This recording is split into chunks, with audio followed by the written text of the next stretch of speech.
Башың.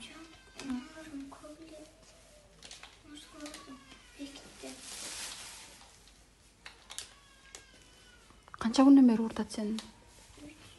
3 күннен бері ұртады.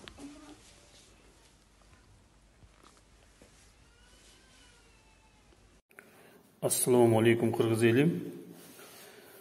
Мен атым Бақыт, сілерге қайырлышым себебі, мына соц тармақтарда мына видео тарады. 11 жашар қыз баяғы құлшылықта жүреді деп айтсам да болғыдай, баяғы алысқы туған баласын қарайым деп тоқмақ жеп жүргенін көрсетіп жатады да. Эми бұл біздің келечек қандай қорқынышта екені хабар береді да бұл нерсечи. Бұл нерсені мен ата-енесін түсінсе болады деп ойлаймын. Себебі бұл жоқшылықтан болады деп ойлаймын да. Бұл елдің қиналғаннан бая тамақ аш қымбаттады, продукты қымбаттады, бензин қымбаттады, 60 сом болды. Бұл нерсені мен ата-енесін күнөөлөгөндөн мурун бұл елдің жашоосу аябай оор болып жатқандығын хабар береді да.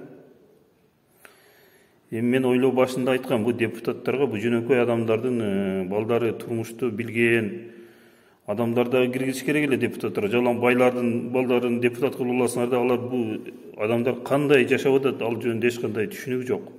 Байдын балдарычы. Мына башка өлкөлөр, мына кошуна өлкөлөр эле Өзбекстан машина чыгарып атат, Тажикстан электробус чыгарып атат. Биз жаныбыздагы өлкөлөр өнүгүп товарлар чыгарып жатса, біз бұл Кыргызстан 11 жашар балдарыбызды, кыздарыбызды бұл кулчулукка жөнөтөбүз да. Ошон үчүн бұл бизде Кыргызстанда бұл ойлоно турган чоң проблемалар болуп жатат. Мына билим берүү системасында дагы окуучуларды контролдош керек. Ким каякта жүрөт, ким сабакка келип атат, келбей атат.